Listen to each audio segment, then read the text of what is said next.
We are Southern Illinois. 9 on the shot clock, now 8. Mayo was 7, to his right was 6. All the way to the rack, and he laid it in! It's time for Saluki basketball. Front of Southern's bench with 12. Fires a 3. Near corner, got it! Back-to-back threes made by Southern. 71-69. It's a 2-point game. Now, here is the voice of the Salukis, Luke Martin. Saluki Nation, we hope you had a great Christmas. Nice little holiday break. And what better way for Saluki basketball to get right back after it than a rivalry game against Murray State on the road. The Salukis have won the last 2 at Murray and didn't get to go there last year just because of the quirkiness of just obviously some of the situations that went on at the CFSB Center last year means the Salukis had to play 2 home games against Murray, but it didn't matter. The Racers won both of those games last year, and I know that still irks a lot in Saluki Nation from those 2 games a year ago. But with the Hall of Famer, Rodney Watson, I am Luke Martin. As we recap the Bradley game, look ahead to Murray State, we have the head coach of Murray State going to join us here on the podcast today, Ryan Miller, who's in his first season as a head coach, but far from his first season on any sort of sideline. And we'll look forward to talking about his story and so much more. Coach Watson, first and foremost, I know Santa always brings you coal. Was that consistent again this year for you? There were a lot of good things, a lot of good things, a lot of craziness at the Watson house. Had 9 humans and 4 pets, and oh, wow. Anybody that knows that domain, you know what goes on. We had a great time, and I hope you did as well. Yes, no, it was a great time as well. It's always, this time of year is for everybody within the program, I think is good to just unplug. And I don't know if anybody, though, had a better Christmas break than Damian Mayo. I don't know if you saw the news, but he's engaged. Wow. So, yes, Damian, congratulations to him and India, who's part of the Saluki women's basketball team here in Carbondale. Damian finally popped the question to India, and it was a resounding yes. So, the Mayos, there's a wedding in the future, but seriously, congratulations to Damian and India. That was awesome to see that over the Christmas holiday, Roddy. That's great. Now that's what this whole thing is really all about when it comes down to it. I'm sure we want to win games. There's no doubt about it, but there are so many bigger stories that will come out of this later on when all this season's decided, and this will be a lot of fun to talk about for years to come for them. Oh, no question about it. Well, and as you said, you want to win games. And for SIU, they came up short, 73-69 against Bradley. So let's recap that game that was back on December 21st. And it was, I don't want to say it was just like a totally odd game, but it was one of those games, Coach Watson, where you never trailed by double figures. Neither team led by double figures in the game.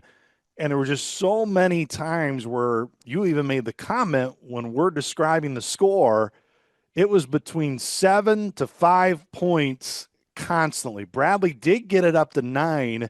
And what I think is a really good, encouraging thing from a Saluki perspective, and I get it, you come up on the short end still, and that's not where you want to be. But we talked about the 4-minute games this year for SIU. That was 69-60 Bradley with 2 minutes and 50 seconds left in the game.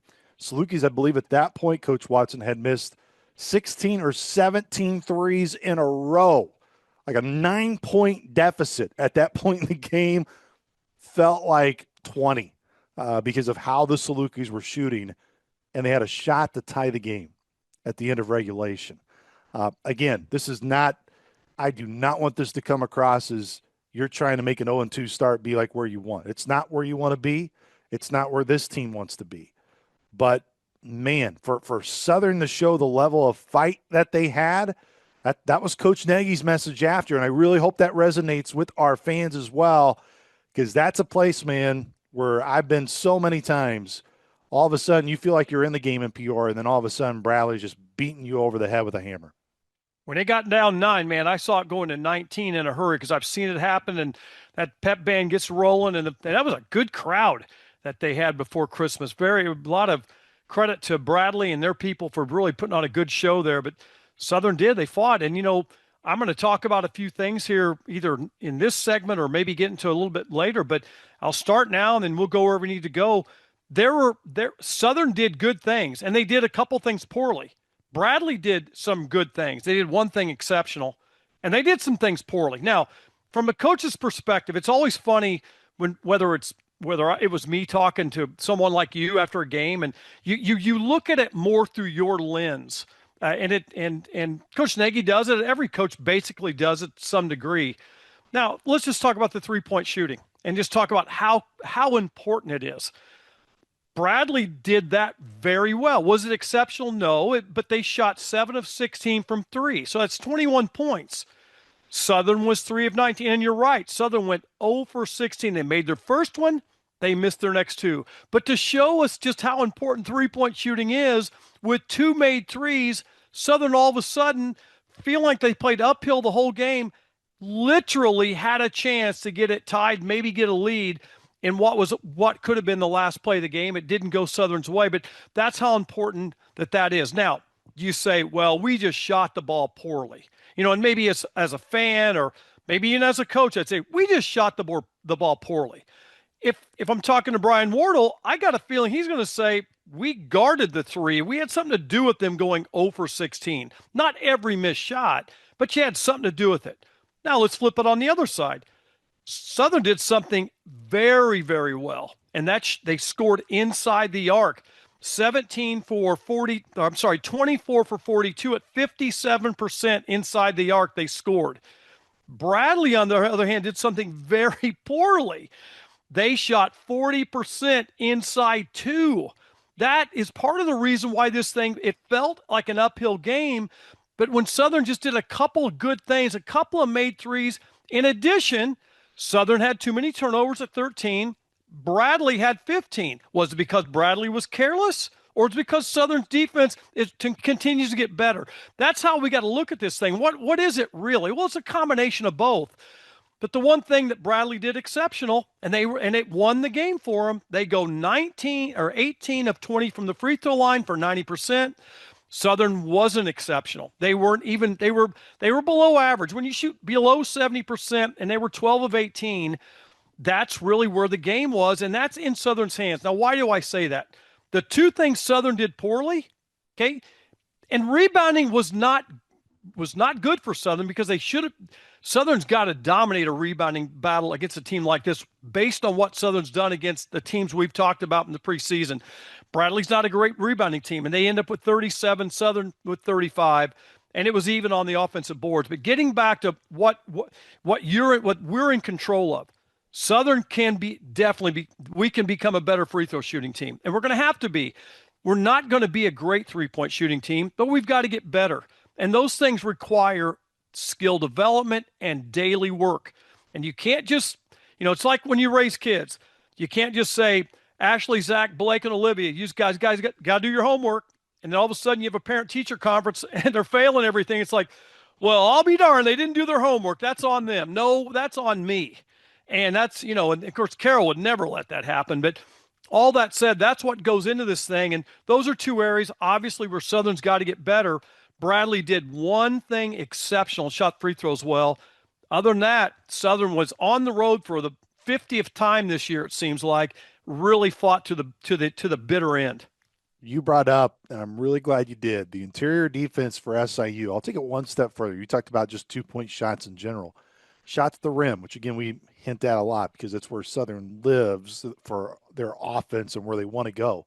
Bradley missed 10 shots at the rim. They were 11 of 21, 52%. That's really, really low. The Salukis were 10 of 18, which SIU has been consistently a team that's been in the 70s and even 80% percentile this year in terms of their shots made. That's the one area that I know Coach Nagy has somewhat downplayed. And when I've asked him look, we're going to finish at the rim. Against Illinois State, Southern missed 8, only had 7 made field goals at the rim. Credit Illinois State for that as well. 46% that night, 7 of 15. Only 10 made buckets at the rim against Bradley. That's where Coach Watson, that this Saluki team has to really make hay when they get to the rim. And you look at this year, the High Point game, right, which was a really good game for Southern, 16 of 19 at the rim. UT Martin, 13 of 15 at the rim. You look at Delaware, they made 16 shots at the rim. UMKC, which granted UMKC really struggling this year. They were 29 of 33. They had 33 shot attempts at the rim. And then you just look at defensively, games that maybe didn't go Southern's way. Illinois State, they were 15 of 18 at the rim. It's when you look at teams, it's kind of that 10 mark. Teams that made 10 or less shots against Southern at the rim typically goes really well for Southern. Teams that make 10 or more, it's been an uphill battle for the Salukis. Those are great points. And it comes back to something that's very simple. You want to stay to your strengths and you want to stay away from your weaknesses. Now, in Southern's case, their weaknesses, certainly three-point shooting. And it can look, that's something that can get better. It can become, I'm not saying Southern's going to end up the season being a great three-point shooting team. I'm not. And to Southern's credit, they don't shoot a lot of threes because they're good at getting twos. And there are a lot of bad three-point shooting teams that shoot way too many threes. Okay, we've seen that in the maroon and white sometimes, but not with this team. Southern's got to get better there, and it's going to require skill development and just continue to really work at it. I think the players are getting confidence and understanding that they really do have the green light. And the one area where the last thing I'll say in the three-point shooting, at least at this time, is the one area where I'd like to see Southern really get better is for the guards to rebound on the offensive end better. When you look at this sheet, the one I really look at a lot, the cumulative stats, and then it's going to get into league stats. Those become even more important to me, especially on the second go-around after 10 games in the league. Southern's guards aren't giving them enough help, with the exception of Damian Mayo. They're not giving them enough help on the offensive boards. The big guys are doing a great job on the boards, and just right down the list. And that's where Prince's absence has really hurt Southern the last two games, because he does get his hands on a lot of offensive balls, which gives shooters a lot more confidence. So the guards have got to pick up that slack. They've got to. They're kind of getting into that stand around. You got to have a guy back. There's no doubt about it. But two of those guys have, and Southern always plays two big guys. You know, they are always playing. You know, and I'm calling, all of our, all the guys that come in at the forward spot, they're big dudes. And, but Southern's guards have got to help them on the offensive boards, because that will clean up a lot. Even though the stat will be low on the 3-point shooting, you'll see, again, an even advanced 2-point field goal attempt. And then the other area where this is just mental preparation, mental toughness. That free throw line. This 12 of 18. It's not like, well, that's what we get. No, the three of 19. That didn't surprise me. The 0 of 16 was disappointing, and the odds of Southern missing 16 shots in a row. I mean, frankly, Luke, had we been in the middle of those 16, I think we would have got at least one of them in there. Maybe not. Yourself. No, maybe not. Maybe you would have. Maybe I wouldn't have. But all that said, the 0 of 16. That's really an odd number, But all that said, the free throw shooting has got to get north of 70, and it's got to be really strong, that people know, look, man, you foul them dudes, they're going to make free throws. And again, you can't always compare seasons. Every season is different in its own right, and just because maybe something is a little bit better this year, that should make you feel completely different from where you were a year ago. But again, it's just comparisons and showing, all right, SIU's 0-2 this year. They, of course, started 0-5 last year, which the Belmont game on the road is the one that really flipped. But just keep this in mind, Coach Watson. And I did this, and it was still staggering to me, because I get it. The team feels this way. Everybody, man, just wish you found a way to be 1-1. Obviously, everybody would love to be 2-0 at this time in league play. But you're 0-2. Last year, the first 4 league games for Southern, I'm just going to say the amount of time they trailed in that game and by how much they trailed in those first 4 games last year. Bradley at home, they trailed for 39 minutes and 31 seconds, trailed by as many as 25 points. Went to Northern Iowa, actually got off to a good start in that game, but then it was 2 really late runs that bulldozed the Panthers past SIU. But at Northern Iowa, UNI led for 20 minutes and 59 seconds. They led by as many as 27 when they got to 73-46 in that second half. Evansville on New Year's Day. Don't really need to be reminded about that game, but it went horribly wrong for Southern. They trailed for 38 minutes and 3 seconds, trailed by as many as 21. And then at Illinois State, they trailed for 39 minutes and 8 seconds, trailed by as many as 31. You compare that to this year. So all those games, in the first 4 league games, Southern trailed by at least 21 points last year. I mean, not even close. Again, the Northern Iowa game was a good start, but in terms of having a chance to win a game in the final 5 minutes, which this team has done a great job to put themselves in that position this year, just haven't gotten over the hump as much as they would have liked. Look at the 2 league games this year. They trailed for 13 minutes and 48 seconds against Illinois State. They were never down by more than 11. And at Bradley, yes, they trailed for a significant amount of time, 32 minutes and 29 seconds, but their largest deficit was 9. That's night and day difference, Coach Watson. And again, those are 2 teams that Illinois State and Bradley are predicted to be in the upper tier. And right now, the SIU feels they are an upper tier team, that's where they want to be to compete with that. Eventually, you got to win those games, and they're going to get another opportunity here against Murray State on Monday. But my point being, I'm bringing all that up, is not to just be like, hey, like this is trying to sugarcoat an 0-2 start. It's no, like there is a legit change here. It is 0-2. It's the same as what we were talking about a year ago, but also in a way, it's not the same. It is a completely different look and feel. The one part that was completely different before the Illinois State game is that Southern had defined itself. We had talked about the strength of the bench and just the production of the bench. And frankly, the production of the bench, the production of the starters were really close. And we talked a lot about that. And then whatever's going on with Princeton, that's not for me to talk about right now. I don't know anything. It's not that point, but every fan's wondering as well. You have one key starter now hasn't played 2 games, and Southern's redefined themselves again.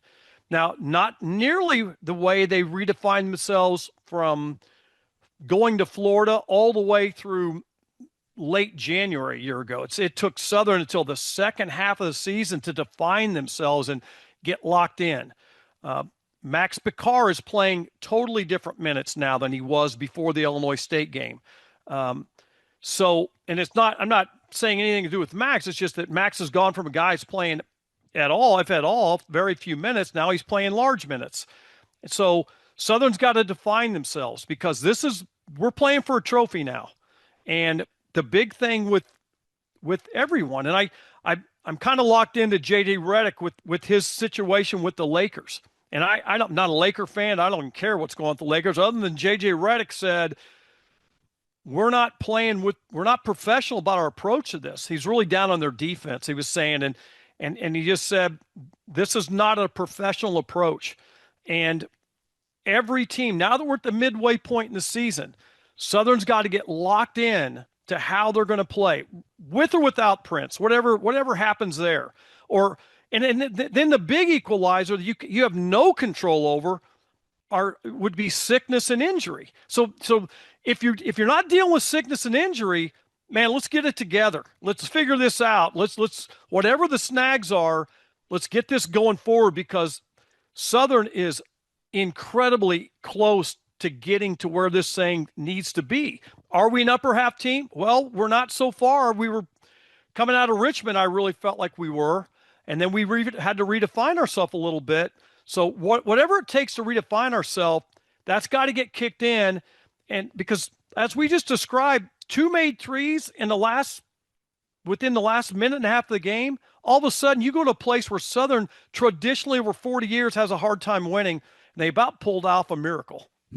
No doubt. And as you said, look, I think everyone loves to overreact, especially when you play early league games of, okay, this is a definite statement. This is where this team is going to be. There have been so many times where we have looked. Now, last year when you got off to the 0-5 hole was way too much for Southern to overcome. Now, this year it's a little bit different, where you have 5 teams now, because the 4 and the 5 will play each other on that Friday in St. Louis, only 3 games on the opening day. So there'll be 5 teams who avoid the play-in night, however you want to describe it, on that Thursday. But it's starting to get to that point too, even though it's a difficult schedule. Murray will not be easy. Obviously, Valpo is going to be here on New Year's Day. They'll play at Northern Iowa prior to making that trip over here to Carbondale. But they took Murray State all the way down to the wire. It is going to be an every night battle. But my point is, no one has really cemented themselves yet. Even Belmont, who's 2-0, the teams that have yet to Murray State, they are 2-0.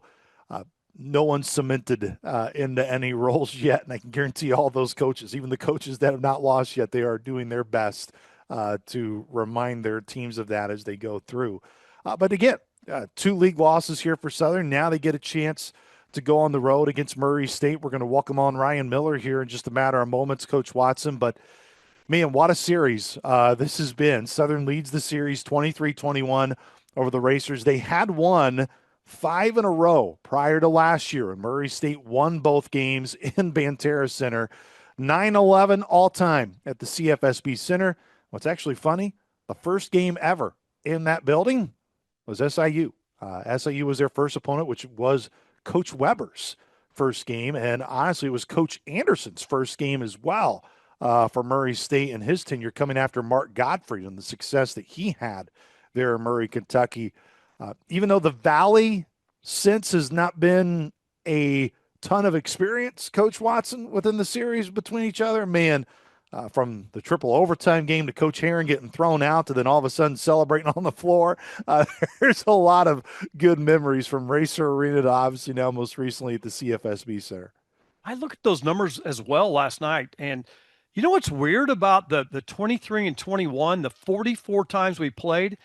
This series started in 1929. Why have we not played nearly 100 times or at least? And part of that, and I was a part of scheduling, a big part of scheduling. And when Murray was in the OVC, Southern in the MVC, that to me is a natural no-brainer every year. And unfortunately, and coaches get in their own way, and you look at one particular season instead of the long range. We went through a stretch when we had it going and they had to make some coaching changes where we didn't play for years on end. And it came down to this conversation, Luke.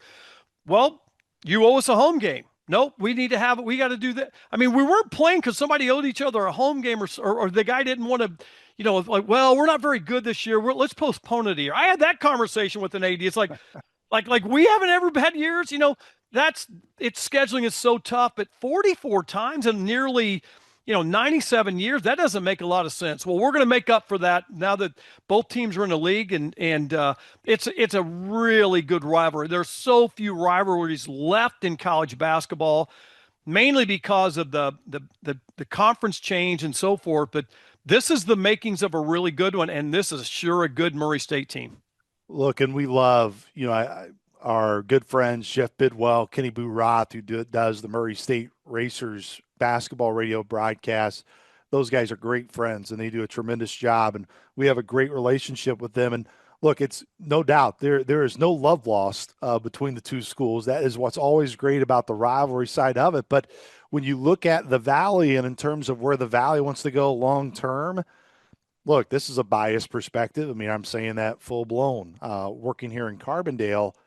But, man, I'm telling you, the league really needs both of these programs to be competing at a high level because of both of the fan bases, and the passion that's within both the fan bases can really not just impact these games that we're talking about here coming up on Monday, and then ultimately when they make the return trip later on in Banterra in early February on that Friday on February 6th. It's come March Madness. It's that, man, when both these teams can be good. We haven't seen it yet for Murray, but we saw it in Evansville for the OVC tournament when they were winning it at a high clip. They packed that place. They are ready to make that trip to St. Louis and make that destination, just like for SIU and Saluki Nation, man. They're ready for this and hungry for this program to get there. These are two very critical programs in terms of possibly what this league looks like or could look like moving down the road, Coach Watson, unless you disagree with me. I agree 100%, and I'll take another step forward. The main ingredient, for lack of a better term, that both of these programs have in common is they have a fan base. They each have a fan base that really understands what championship programs look like because they've experienced it. And that can't be said across the country. It can't even be said in our league, for that matter. We have schools in our league that they're going to be good, that are going to cycle to be good, but their fan bases don't really they don't really know what it looks like. I can guarantee you the Saluki fan base knows what a championship program looks like. And it's not because of the time that, from Coach Heron on. This goes way back. I mean, way back in Davies Gym, and it goes back before Jack Hartman and Harry Gallatin and those guys. Southern Illinois knows what winning looks like, and they know what it feels like. That's what's exciting. And that's the part that gets me with even the ESPN Plus, which is a really great thing, and it is a convenience. But you can't, when the Banterra Center gets loud and exciting, you don't get that feel on television. Same way at Murray. One thing that's never going to happen, as long as I hope I would have any voice with this, we're never playing the old Racer Arena ever again, Luke, ever. You talk about a pit, brother.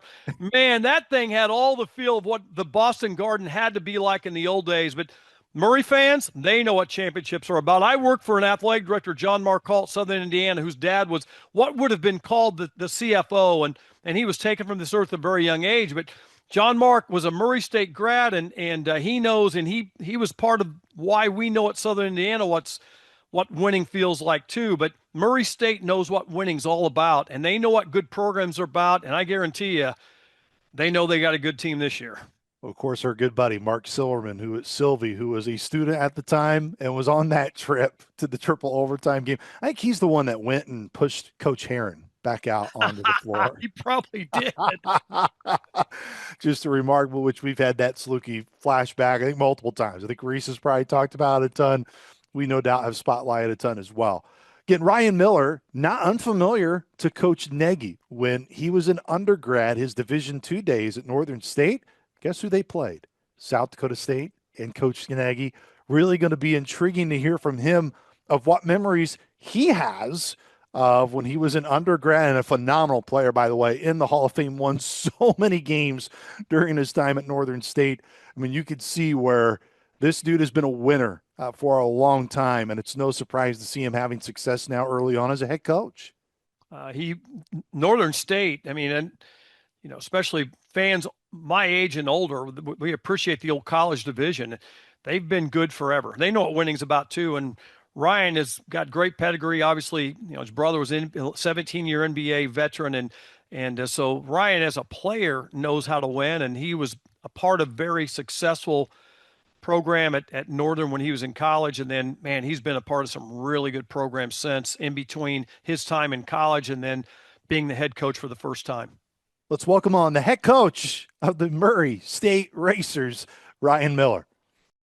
Saluki Nation, it's so great to welcome on for the first time here to our podcast. He's in his first year at Murray State. The head coach of the Racers gets introduced to the Racer and Saluki rivalry here on Monday in the CFSB Center. It's Ryan Miller who takes time to join us. But, Coach Miller, it's great to see you, number one, and great to have you on. You're not unfamiliar, though, with head coach Scott Nagy. Back to your Northern State days. Yeah. What's it kind of like to see that rejuvenation of when you're a player going up against Coach Nagy when he was the head coach at SDSU? That's pretty crazy. I mean, it's weird how this profession sometimes and how life in general goes full circle. I mean, Coach Nagy, a heck of a basketball coach at South Dakota State. We had a rivalry there with him while we were there. Both of us were the better two teams in the region at the time. So we had a bitter rivalry, and sometimes they beat us, sometimes we beat them, but that's what rivals are about. Man, your senior year in '98 is when by the way, that's the last win Northern State has had in Brookings against SDSU. What do you remember about that postseason game going into Brookings and winning what was such a competitive game your senior year? I remember a couple things. I mean, obviously how tough and well coached South Dakota State was. One of the top 5 or 10 teams in the country, and so were we. They were a really good basketball team, had a lot of toughness. They were older. It was a bitter cold night, bad weather, and there still was like 9,000 South Dakota State fans in there, and Northern fans too, to a degree. And it was a back and forth game. I don't know how many lead changes there were, but there were a ton. And we pulled it out down the stretch, and it was really good because I had one of my better games of my college career that night too. So to be able to beat them on their home court in a regional championship game against a really good team and a really well-coached team was a special moment. And actually, it's very famous. The game's very famous in South Dakota. I still have people to this day say it was the best college basketball game they've ever witnessed, that were there. That was before YouTube and all that stuff. So a long time ago, but a lot of people back home, they'll come up to me, man. I was at the 1998 regional championship game against South Dakota State. What a game, what a performance. So Are you saying, Coach, that you try to look on YouTube for those highlights to show your current you can, players? you can't find them really. You can. You actually you can because I get them sent to me every once in a while. But it is old like 9 millimeter camera, like just out of the black and white phase. Coach, you played for a great coach, Bob Olson, who, after you, 2 years later, became the athletic director, actually a year after you, and hired a legend in Don Meyer, who you'd missed that part of it. But kind of on both of those guys, Yeah. what does Bob Olson mean to you today? What influence he had in your coaching? And then about Don Meyer, maybe share a little bit of this, maybe your interaction with him. For sure. I mean, I've been very blessed. Even in high school, I played for a guy named Gary Munson, one of the best high school coaches in the history of South Dakota, that really set the foundation, that him and my father, of my basketball philosophy and just me being in basketball my whole life, being a basketball lifer. But started with Coach Munson, unbelievable coach in high school, and Bob Olson. They're just two different guys, and which it really Bob Olson gave you a lot of freedom. Where Coach Gary Munson was under the old Bob Knight deal, where it was strict and tough and physical, and then going to play for Coach Olson, where it was more flow and motion and the ability to take quick threes and all that stuff. So it gave me really two perspectives early on, just to help set a foundation for my basketball philosophy. Great legendary coach Bob Wilson was. When I was there, we won 4 straight conference championships. We're in the top 10 nationally in Division II basketball every year. So he really set that program ahead, transitioned it from a really, really good NAI program to one of the better NCAA Division II programs at the time, which is very difficult to do. And really set the foundation for Northern State basketball success, and then be followed by Don Meyer, who was a legendary coach. And again, he's a different perspective than Coach Munson. He was more into the Gary Munson or the Bob Knight philosophy too, with the toughness and patience on offense and really discipline, which those things are awesome. But to be able to learn from different perspectives, like I have, is one thing that's really awesome, and the different ways to skin a cat and win. You've learned from a lot of good guys beyond your playing days. One guy in particular, you got hooked up with Jamie Dixon at TCU, and a commonality you and I have a little bit on the back door side, not nearly as common as I wish it would have been. We recruited a guy out of Richmond, Indiana, by the name of Desmond Bain. You may or may not realize this. In the fall of his senior year, he went on 2 official visits. He went to South Dakota State and Southern Indiana. Yep. And on that Monday, I called him and say, "What do you think?" He goes, "Coach, I need to wait." And go, "Yes, you do." And finally, you guys came along. And I bring up Desmond mainly about skill development. I mean, here's a guy that was really, and I've never seen a guy more overlooked. My assistant said to me, "Hey, go to court 32 in Louisville and look at this kid." And I go, "We're never getting that guy." And then the rest took place. But skill development, I think, is really critical. And by looking at your stats, I wonder just how important that is for you guys. Well, to be honest with you, Rodney, where I'm at today, sitting in this chair, is because of skill development. My brother playing 17 years in the NBA had great size, positional size, and he was a good athlete. But the reason he was able to play 17 years in the NBA because he had such a high skill set. So having a high skill set, having a basketball IQ, it means a lot.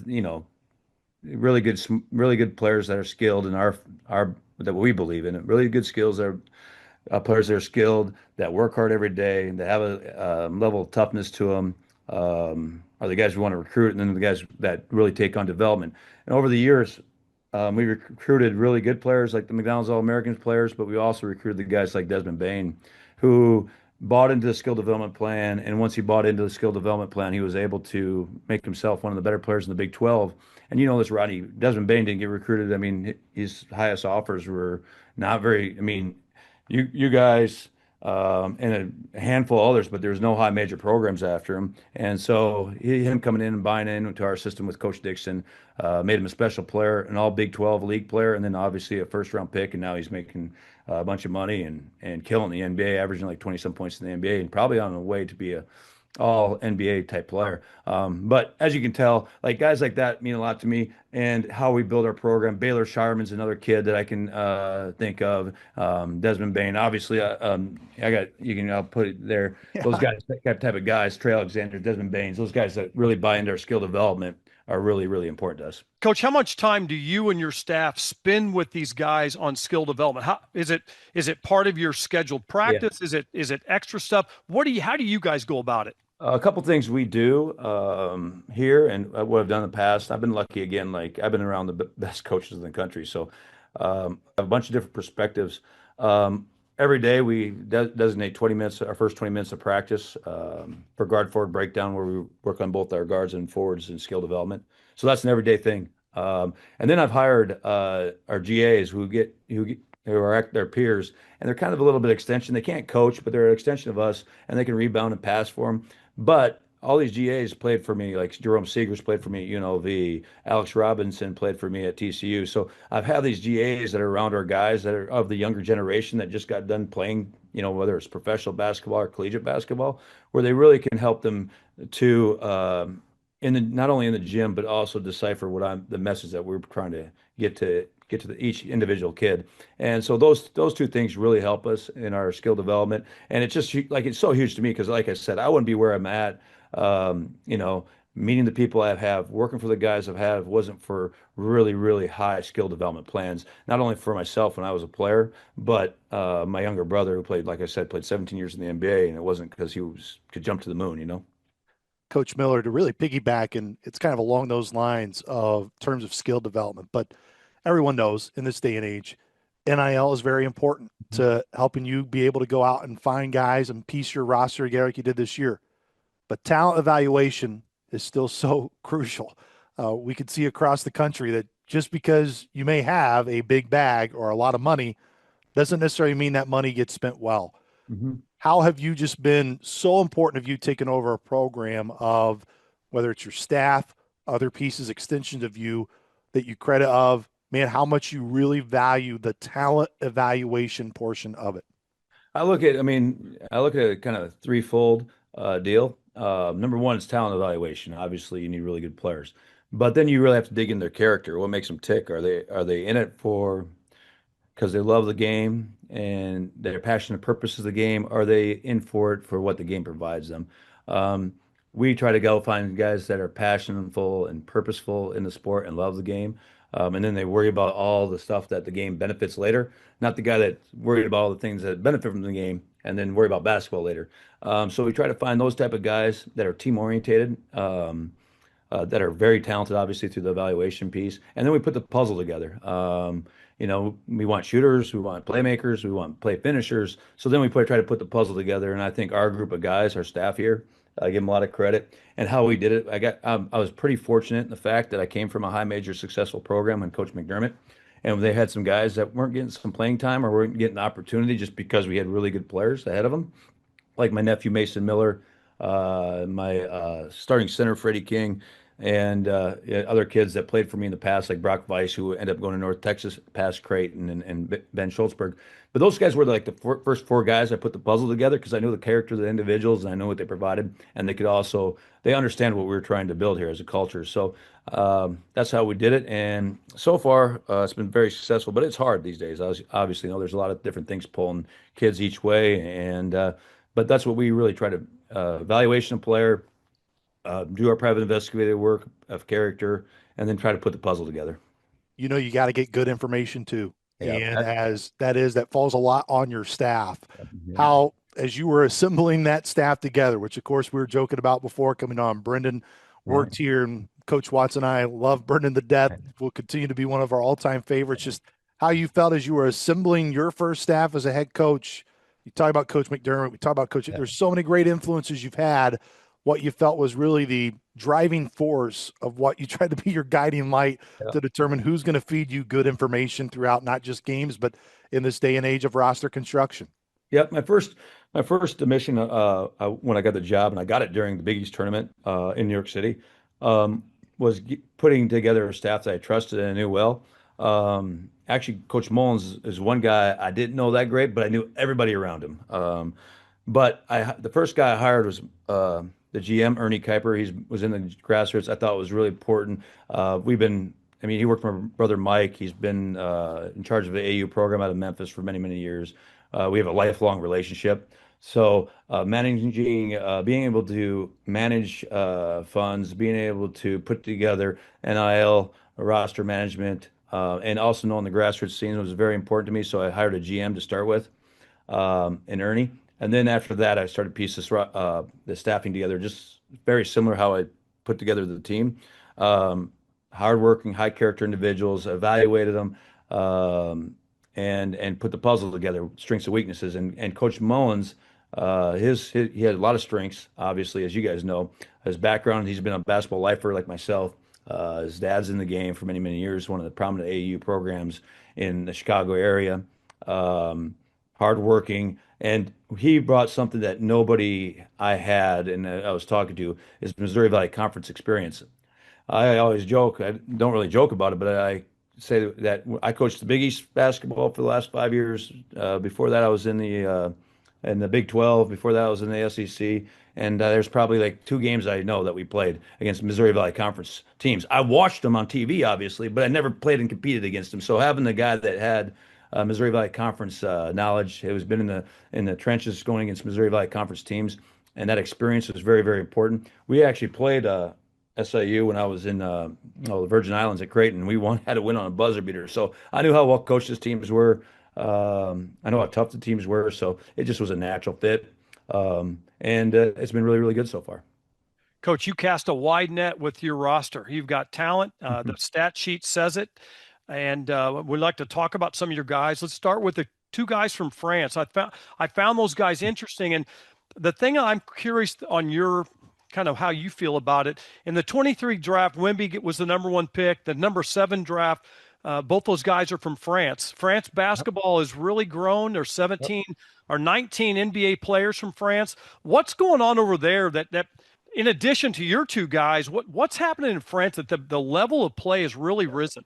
Yeah, I mean, historically, basketball in France, they didn't come over to college. A lot of them just went either played pro basketball in France, or they went to EuroLeague, or they went to the NBA. With the introduction of NIL, it made it more sense for some of these kids to come to college. Number one, but why it's basketball has taken off in France. I would say the demographic has changed over the last few years. A lot of taller, more athletic people.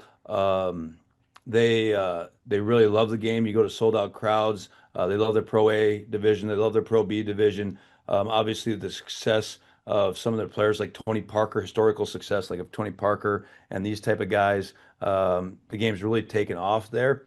And the population there really loves it. It's worked so far this for us to have French kids because of the NIL component. Those kids are now coming over, so it made a lot of sense for us to take advantage of that situation. Because, like you said, it's just probably the #2 country in the world for basketball, next to the U.S. They have a lot of talent there. A lot of guys looking to play upper level basketball they're physically able to, and it just made a lot of sense for us to get over there and take advantage of this situation.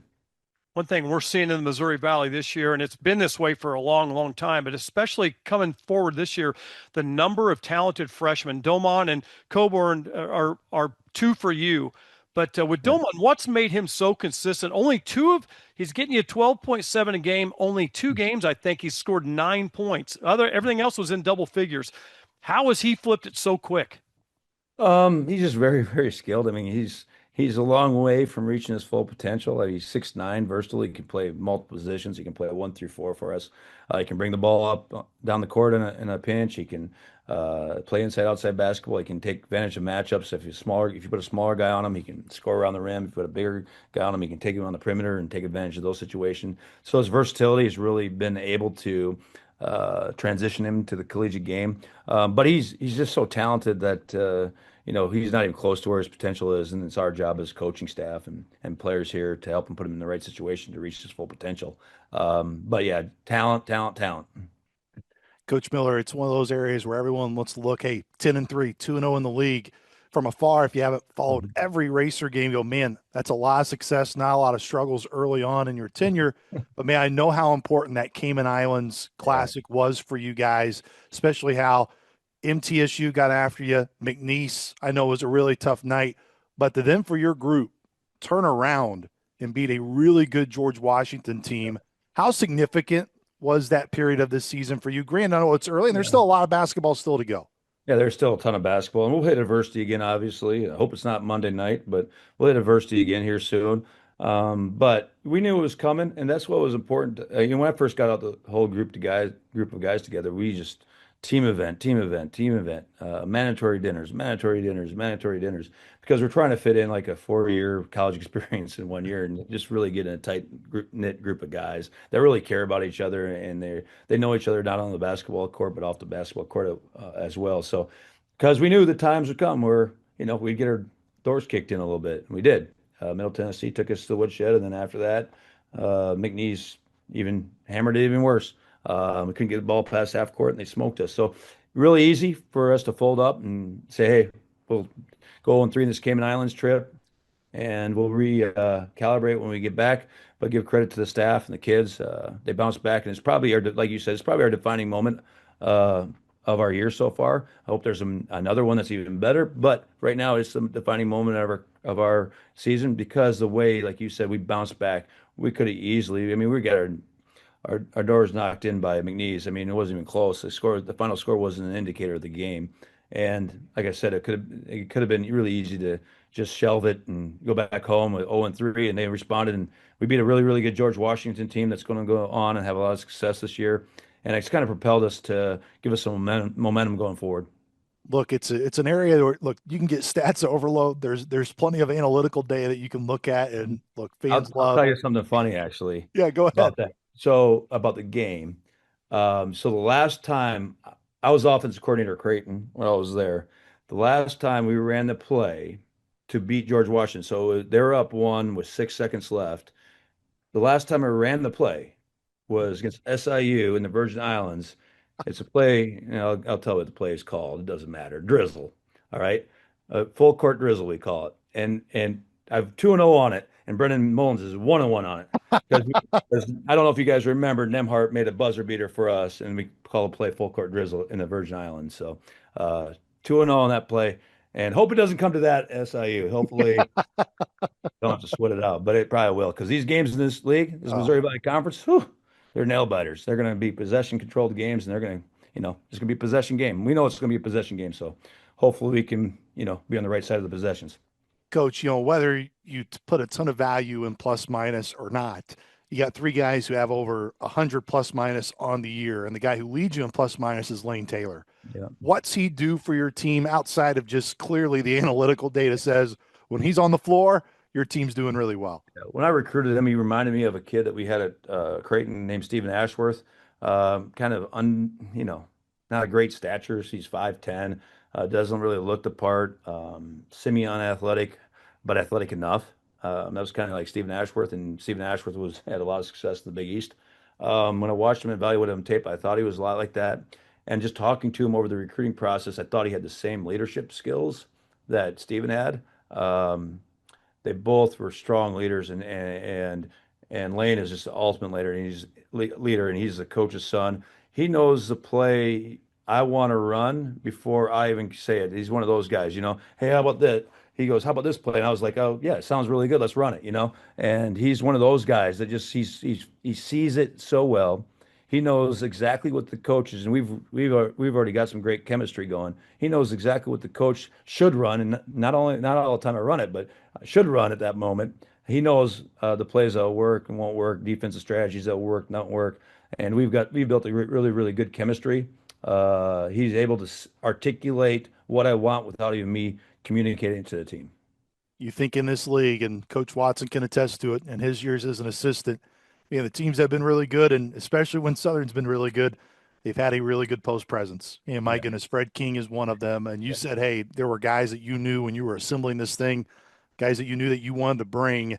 How does he really embody everything you want in terms of what a Valley player needs to be, Yeah. especially in the post? Well, Fred, it was a unique situation. He played behind probably the best center in the country the last few years. I mean, Ryan Kelkbrenner, he was a Kareem Abdul-Jabbar winner last year. And so his minutes were up and down a little bit, Freddie was. When he had opportunity, he made the most of them for us at Creighton. And when he went in the transfer portal after Owen Freeman committed to Creighton, because he wanted to go to a place where he would have maximum opportunity, because it was last year, we were lucky enough to get him. I mean, I knew he was good. I mean, he was better than Kalkbrenner at days in practice.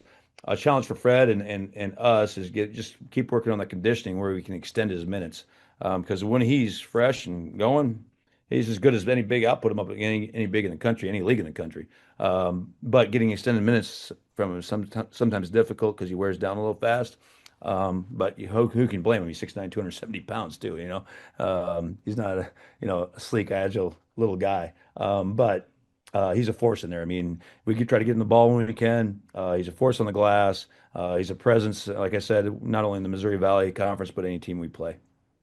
Coach, you have terrific scoring presence with Jackson, the UIC transfer. Yeah. How has he been for you? Obviously scoring it great, but how was the transition going for, he's another guy that's been made a lot of stops along the way. Mm-hmm. Has it been seamless or has it taken a learning curve? I think just getting adjusted to our style and how we do things. I mean, I come in and I ran an offense and with the help of Coach McDermott, obviously, who was the CEO and boss. But being a part of that staff and being part of, we run an offense that is efficiency orientated. It's not volume orientated. So it's about ball movement and space and pace and getting second and third sides of the ball, then attacking when the defense has shifted a few times and making one more passes. I think there was a little adjustment to that at the beginning because he is such a good scorer. He is our best scorer and our best playmaker. And he's the guy I give the ball down the stretch when we need buckets. He can score, at will, really. The challenge for him is doing it in an efficient manner. And that's what he's really bought into, what we're doing. And you can see if you look at his numbers, he's still scoring the same amount of points or probably even more for us than anywhere in his career, but he's doing it in a way more efficient manner with less shots and less volume. So he's been an awesome addition for us and, our go-to scorer, really. If you'll let me kind of step away from your team a little bit and talk a little bit more about yourself and primarily about Greg McDermott. And it's been interesting to see how his assistant coaches have left the Creighton program. And I got it with Darren. Darren DeReese goes to Drake. He goes to a rival, to a private school. And then Alan Huss goes to another school like High Point. You come to Murray. And again, you're 13 games into it, but you're not tricking us, partner. We can see what you got going. What is it about Coach McDermott, the Creighton program, maybe the way things are run there that has been able to translate for you assistants going on, moving 18 inches over? Well, first of all, he's an unbelievable coach, just like all the coaches I've worked for. Like I said, I've been really blessed, but unbelievable coach. But one thing that's really different than probably the rest of the coaches in the country and why assistant coaches have had a lot of success, he gives a lot of autonomy to his assistant coaches. Like I said, first 2 years, I exclusively ran all the defensive game planning. The second 2 years, I ran all the offensive game planning. So, and he gives you all the autonomy. So you're always coaching, you're always game planning, you're always putting in systems and styles that you think work. And he'll challenge you and he'll ask you questions and he'll say yay or nay, I like that or don't like that. But he gives you a lot of freedom to really coach basketball. And Ronnie, you've been in the game a long time, and not all programs are ran like that. So when you become and you're making all the decisions, I've had some of the luxury. Now he'll nix a lot of my decisions, but I've had a lot of luxury of being the decision maker in processes. You move over a chair, you go from making suggestions to the final decision maker. And so I think that transition is a lot easier for guys that have worked in Coach McDermott's system because you've made the last second drizzle play call to beat SIU. You had to do that already. So the George Washington game, actually, I referenced that in my head before I ran it, where a lot of places and a lot of coaches, they don't get the luxury of, and not saying it's right or wrong, I'm just saying they don't get the luxury of making those decisions. Here's the clipboard, 5 seconds left. You're the associate coach at Creighton, and you have to draw a play to win a game that could cost you the NCAA tournament. I've done that already before I sat in this chair. So that process has that trend. Now there's a whole bunch of other stuff that goes along with that, but that transition of process has already happened for me to a certain degree. Coach Miller, we could talk to you all day, but you don't have all day. So we'll get you out of here on these last two questions I have for you. Look, there's no secret. What your team has been really good at is limiting threes from opposing teams. And look, Southern, that's not their strength in Yeah. shooting three, but man, they're really good at getting shots at the rim.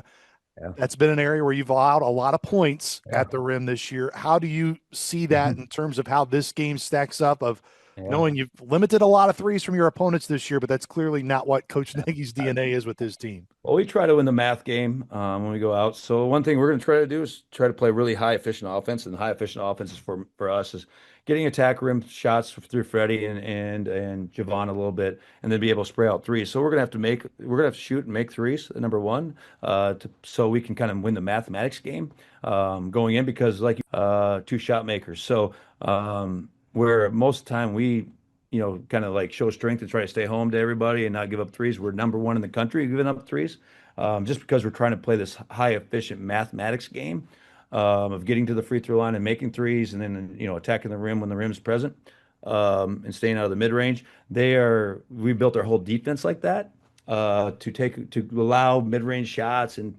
twos, and we try to make them contested and hard, and then fan out on threes. They're going to present a lot of challenges because that's not that what they what they do. They get to those spots. They get to those kill spots, and they are efficient in those kill spots.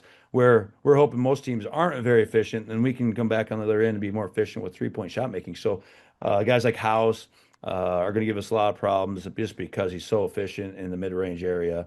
We're just going to have to make sure those are really tough twos and really contested twos, and then we're going to have to clean up the offensive rebounds. If we do those two things, we'll have a good shot. If we don't, if he's getting his kill shot regularly and we have no teeth to what we do, and they're getting offensive rebounds, we'll probably struggle a little bit. Coach, before I let you go, obviously you brought up your brother Mike. I know your guys' relationship has been great. I can remember hearing your brother Mike in an interview he gave on ESPN multiple years ago talking about a pet monkey that he had, and the name is Sonny. One, did you ever get to meet Sonny the monkey? And two, does Ryan Miller have any like exotic animals at home? I have dogs. I have German Shepherds. I've had them my whole life. I love dogs, but not exotic. They're just my pals. They're the ones that don't care if I win or lose. That's the whole deal. Everybody else cares. They go, hey, there's Coach. He's great. He's awesome. He comes with a smile on their face and their tongue wagging and all that stuff. So they don't give me no crap at all. Win or lose, they're good. So that's why I kind of have taken in dogs. But my brother had a pet monkey early in his NBA career. He's like, I'm 19, 20 years old. I'm the fifth pick of the draft, so life's pretty dang good. Why not a monkey, I guess? But I met that dang monkey, and he was too smart for his own good. I'll put it that way. He'd run around. He would torment the heck out of me. Because at this time I was playing professionally in Australia, and then Mike gets drafted, and he wanted me to help him for his first couple of years in the NBA. So I was actually living with Mike at this time, and this monkey would torment the heck out of me. He would come in and he would place his hand on your desk. I'd be on my work desk doing some work. He'd place his hand on. There's a whistle on my desk right now, so he'd place my hand on the desk, and if a whistle I wanted, he would know, and I'd look at him. I'd give him a little look, and he'd grab that whistle and he'd freaking take off with it. And I'd like, Sonny, I have to go chase him down the hallway, or there's a set of keys or a pen. He would do that all the time. I get so frustrated, and he knew how to unlock doors and get inside doors, so you couldn't keep him out of a door. I want some private time. I'm going into my office. I want some private time. I'd come in there, and he'd unlock the door, open the handle, come in there, and start feeling around for stuff. And he knew that once you didn't have to say anything. You didn't want to. You just gave him a little corner look, and you're like, "Please don't take that. Please don't take that." Well, he'd take it, and he'd gone with it. And so your keys are scattered all over the house. You just lost things you needed all the time. But it was a good time. I mean, honestly, I mean, it's obviously Mitchell, South Dakota kids, and what basketball has done for us. I mean, taking us all over the world, me included, and Mike, his great NBA career, and the things that the basketball has done for us, and me being lucky enough to be the head coach here at Murray State. It's just been an awesome ride, and I'm thankful for my parents to put a basketball in our hand basically the day we were born. So it took us all over the world, and it's given us the ability to feed our families and make a good living. So it's been an awesome ride. So I hope to continue the ride a long time. But to do that in this league is going to be hard. It's going to be a challenge. So do you have any defensive calls named Sonny? I mean, because of just how he would like to snatch things? I should. We want to torment the opponent. We call it Sonny. Our defense is not that great right now, so there's no reason to put Sonny in our game plan yet. If I get the defense good, yes. Coach Miller, it's so great just to be able to sit down with you, talk with you even more at hand. We look forward to Monday night and first of many chapters. We hope that will be in a great history between you and the Salukis. We appreciate the time, Coach Miller. Yeah, so do I. Appreciate Luke. Appreciate Rodney taking time for talking to us, and look forward to that game. And we'll see what happens. It's gonna be crazy. Coach Watson, there's no secret. Saluki Nation wants to win on Monday and win in a big way, but it was really cool to hear Coach Miller, especially at the end there. I'm glad we talked about Sonny the Monkey, man. I mean, how about that? I guess if we do hear some sort of defensive coverage coming, that's like if we hear Sonny coming from their bench, we're going to have a heads up. I expect you to yank your headphones off and start yelling at the Southern bench to tell them, hey, the big steal's coming here. You got a steal coming. Luke, I want to thank you in that interview for picking up on my turnover for getting Desmond Bain's name. You got to realize when you don't sign the kid, you forget their names. But I just knew in the NBA that kid was something. But Ryan Miller was really fun to talk to, and it's really cool to talk to guys that like talking basketball. And the other factor, too, what I really appreciate about him, and look, in these interviews, we all know it. I'm sure this is not going to surprise our fans any because they can sense, let's just say they can sense when something doesn't smell right, and they can tell when someone's putting on a face. What I really appreciate, I've only met Ryan Miller one time in person, but man, him just talking ball, like there was like, and that is from everything I have heard about him to those who have been around him and worked with him, what our fans saw in that snippet is exactly who he was. I guess if we hear drizzle, we know what's coming. They're at the end of the game. I don't know if he'll try. Now, he doesn't want it to come down to that, but if it's a tight game, I'm gonna look at you come Monday and go, is this where we see drizzle? So we know the result so far for him. Brendan, no offense, but we really want you to be 1-2 in drizzle from here on in. Oh, that is for certain. Look, he talked a lot about his team, and there are so many numbers that we didn't get to with him. That, man, we could have just continued to gone into. Just a couple things here before we wrap up, just because I want our interview with him to really carry the day. Man, this Murray team, offensively, Coach Watson, you want to talk about efficient teams. As he said, he wants to play the mathematics game, and they will take a lot of threes, and they can make them at a really good clip. And, man, his nephew's one of them. Just a phenomenal player and a transfer coming over for them in Mason Miller. Length and vision really helps those numbers. They're going to start three guys at 6'9". Obviously, King is going to play inside, but the rest of their length play out on the court. They'll go inside. I was so glad you asked about Lane Taylor. He's the guy that he obviously. There's a lot of talent on this roster. There's a lot of talent on the stat sheet, but for some reason, those 52 assists by their point guard really stuck out to me as to really running this thing. And I really liked his honesty when I brought up that they lead the country in terms of limiting three-point shots.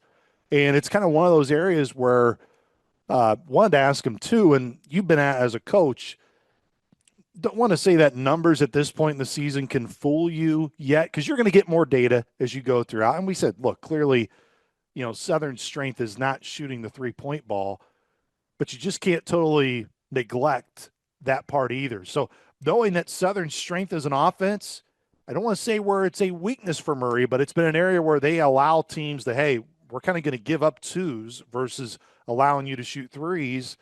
Does that mean, man, the bread that buttered for Southern is at the rim? They're just going to continue to attack that? Or could this be a game where maybe you get some opportunities to make some outside shots? Something I've talked about in the last couple of games, attack, reverse, attack. He talked about with Coach McDermott about the success Creighton's had, of how they're going to reverse the ball from side to side. That's obviously getting your defense in compromise, whether you use the term rotations of going from help side to ball side. That's what we're all talking about, in regards of the terminology. Southern's got to make sure that if you're going to take advantage of a defense that's allowing teams to score with Murray State's length, they'll take away threes initially if you don't reverse the ball, because you haven't forced their defense to shift to go inside to help. Look, Murray State's going to give a lot of help inside. They know the mid-range shot, the rim shot is where Southern's strong. So therefore, what are they going to do? They're not going to guard with one guy. They're coming with multiple people. Ball reversal is going to be really key for Southern. You'll hear me say it now, and you're going to hear me say it in the last minute of the game on Monday night as well. But Murray's, if you come down and you are quick, they're going to have length there to contest shots, because they got a bunch of length on that court, and they're going to bring length off the bench. You look at pace, right? And you look at teams that like to get out in the fast break.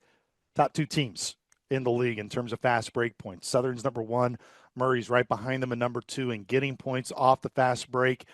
And it's an area that Coach Miller, and we've heard Coach Nagy say multiple times, he loves the depth of his team Coach Watson. You look at this Murray State team, they lead the league, 36 points per game from their bench. A lot of that Roman Doman, who we talked about, but I mean, they have a lot of options around this team that can really score the basketball. It takes a lot of courage as a coach to play your bench. That's something I really appreciate about Coach Nagy and how he uses his bench. And obviously Ryan Miller's he's cut from the same cloth. You have to trust your bench. And Luke, it's one thing to say it. It's far something different when your job's on the line and these guys have contracts, they have years in their contract, but as a coach, you feel like this season is one game and you want to win every game. And it's really easy to fall into this thing of who you trust. And at the end of the day, how many people you trust. And when coaches like Coach Miller, Coach Nagy can trust 9, 10 guys, that is very unique. And it's a big advantage Southern's had. And it's certainly something that Murray's done as well. And it's a reason why they have high possessions, because they're allowing their teams to have legs. A guy like Frederick King, who's a big dude. He's a big guy that transferred from Creighton. He's really coming to his own the last 3 games. That's because he's not worn out by playing 30 minutes. He's playing in the 20s. Something I respect a lot about this game. It's going to be interesting to see how this game's played out. One of the areas that you have really hinted at in our games, and it's even when Southern necessarily may not get a defensive stop, you got to match a basket for a basket. And when you look at this Murray State team, to me, defensively, their numbers right now, they're 8th in the league in terms of defensive efficiency. Their defense is not overwhelmingly their strength, and Coach Miller said it in his interview. That's an area that's got to get better. But here's what's really stood out to me. You take out one kind of, I say trash run, but Bellarmine went on an 11-0 run against them in a game that was not even close. Outside of that, there's only 2 other games where teams have had a scoring run of 10 or more points against them. McNeese, and he said it went bad that night. They had a 20-0 run in that game at one point in time. Then SMU went on an 11-0 run. The point being there, Coach Watson, is even when Murray State hasn't been able to necessarily get quote-unquote stops when teams are scoring, they've been able to match that scoring. How crucial do you see that in terms of this game on Monday, that it's Southern that, man, even if you're not necessarily getting stopped, because look, Murray's a really good offensive team. They are going to score. Even when you defend well, they are going to score. But it's really going to underline, overstate, however you want to describe it. If they're going on a run, you got to match them basket for basket as best as you can. 100%. And as coaches, we can talk defense, not because we want to talk about offense, but with offense, so much depends on where that ball goes into that ring. And so therefore, you can talk about what you're trying to do, but defense, there's some systematic parts to it and challenging shots and taking away the next shot. But man, whoever coined the phrase, the offense is your best defense, that can happen in a lot of forms. You have to score. And we talked about, how do you stop runs? You can stop runs by calling timeouts, but you only got 4 of those. You can stop it by making a sub, but the ball's got to become dead before you can sub. The other way is you got to make a basket to stop a run. And that's an area where Southern's got to get better, even because they're really good at scoring inside the arc, but they're going to have to match this team. The thing about Murray State, another stat that really stuck out to me with them, is they've been held under 80 one time in 13 games. It was McNeese who held them to 60. It was a lower possession game type situation. But, man, you talk about a team that can score, and you better be able to match their scoring, and you got to guard. But the other factor, and they talk a lot about that as well, something that travels, it's got to travel to Murray. You've got to rebound at a high efficiency. You got to challenge inside twos because the math game is all. I'm going to say this. Hank Ibis said in 1938, the team that scores the most layups and free throws will typically win the game. Now, the three-point circle didn't come in until the 80s, okay? So that changes that to some degree, but Hank Ibis was still on track with a whole lot of things he talked about. And the math game can say, if you really take away those twos and you can challenge threes and you can get in a situation where you can be in a possession game where you go and you're making them make threes when they're behind. It's a little bit different when you get in that rhythm. You know, when did Southern make their last 2? Was it by coincidence? Probably, but they made their last 2 when they had nothing to lose, man, by hoisting those last 2 at the end against Bradley. All that said, Southern's got to continue to do what they're really good at, and that's guard inside the arc, score inside the arc. And they've got to really show that consistent, hard-nosed rebounding presence to really have a chance to go down to Murray, Kentucky and come away and have a happy ride home. What's amazing to me, Coach Watts, is you look at this Murray State team. There's only been 2 times this year where they've trailed by double digits. And it's to McNeese. They trailed by as many as 31 that night. And then at SMU by 18. The rest of their games, their largest deficit was 9 points or less. They have been right there within striking distance. It's hard to get any sort of space on this team. That goes, again, to that offensive juggernaut that they have been to this point in the year. But as Coach Miller said, 4-minute games, man. And that's exactly what they've been. Drake, they were up, I believe it was 9, kind of late around the 4-minute mark. But Valpo was 69-60 Murray with 3:51 to go in that game when they were hosting Drake.